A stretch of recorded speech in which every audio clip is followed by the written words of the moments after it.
الحمد لله رب العالمين والصلاة والسلام على رسول الله صلى الله عليه وسلم. Olwaleero tugenda kulaba empisa n'ebigambo bye tusoma mu kulya. Tukimanyi bulungi nnyo omuntu ng'otandika okulya emmere yo, omubaka sallallahu alayhi wasallam atuyigiriza n'okubeera ng'otandika n'okusoma erinnya ly'owekitiibwa Allah subhanahu wa ta'ala erigamba nti bismillah. Oluvannyuma olina okuliisa omukono gwo ogwa ddyo era olina okulya ng'otandikira ng'ova kumu ng'otandikira ddala ku mmere ekuli mu maaso go. Bigambo ki bye tusoma oluvannyuma lw'okulya emmere eyo? Hadithi gye tugenda okulaba olwaleero nga hadithi egamba nti qaala rasulullahi sallallahu alayhi wasallama man akala ta'aman thumma qaala alhamdulillahi alladhi at'amani hadha at-ta'ama alhamdulillahi alladhi at'amani hadha at-ta'ama wa razaqanihi min ghayri hawli minni wala quwwatin ghufira lahu ma taqaddama min dhanbihi.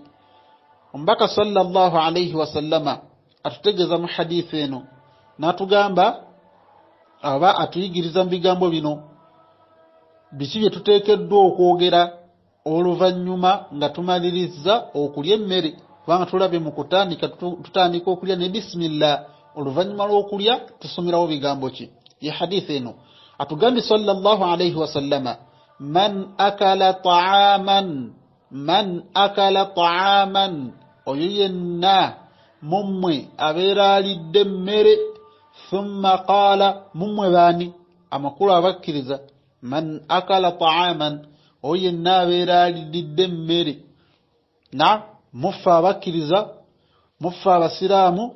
Thumma qaala, oluvannyuma n'agamba alhamdulillahi, amatenda amajjuvu ga Allah, alladhi oyo at'amani hadha at-ta'ama, andiisizza eno emmere gye mmaze okulya, wa razaqanihi, era oyo Allah subhanahu wa ta'ala agingabiridde n'asobozesa okugirya, min ghayri hawli minni, nga temuyingiddeemu buyinza bwange, amakulu tebubadde buyinza bwo oba kiragiro kyo oba kwagalako nti ogenda nti kyatteeka ogenda kulya mmere era n'ogifuna olw'obuyinza bwo oba olw'okwagalako, wabula gwe muli Allah akuleetera system n'owulira nga weetaaza okulya emmere mu system yo, nga weetaaza okulya emmere, Allah n'akugabirira eyo emmere omubiri gwo gye gwagala,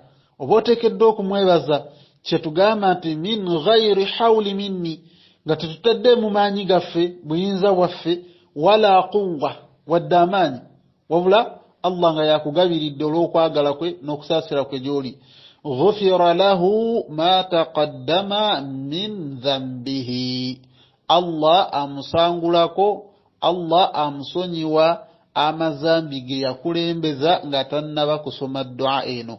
Amakulu gwalidde obuli n'otagisoma, obeera ofunye obeera oviiridde mu busa, olidde tofunye mpeera za kubeera nti weebaza ekitiibwa Allah subhanahu wa ta'ala akuwadde ekyo ekyokulya, era n'obeera nga ofiiriddwa empeera z'okubeera nti Allah subhanahu wa ta'ala agenda kusangulako amazambi g'okoze ge wakola nga tonnaba kubeera nti osoma dua eno gy'oteekeddwa okusoma oluvannyuma lw'okulya.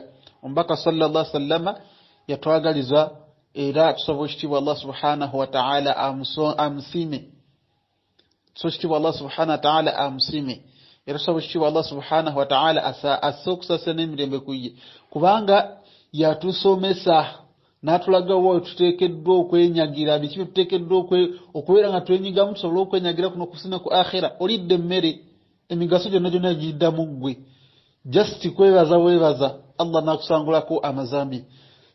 So nkubiriza omwoyo gwange n'enjammwe okukwata eddua eyo. Alhamdulillahi alladhi at'amani hadha at-ta'ama wa razaqanihi min ghayri hawli minni wala quwwati الدعاء تجسمه بجتماليز وكليا إن شاء الله. سبحانك اللهم بحمدك أشهد أن لا إله إلا أنت أستغفرك وأتوب إليك.